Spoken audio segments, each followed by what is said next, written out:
சேலம் மாவட்டம் மேட்டூர் அருகே மருத்துவர் வீட்டில் 2 லட்சம் ரூபாய் மதிப்பிலான பட்டுப் புடவைகள் மற்றும் வெள்ளிப் பொருட்கள் கொள்ளையடிக்கப்பட்ட சம்பவம் தொடர்பாக போலீசார் விசாரணை நடத்தி வருகின்றனர்.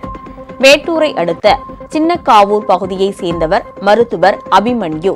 இவர் சேலம் மாவட்டம் ஆத்தூர் பகுதியில் குடும்பத்துடன் தங்கி ஸ்கேன் சென்டர் நடத்தி வருகிறார்.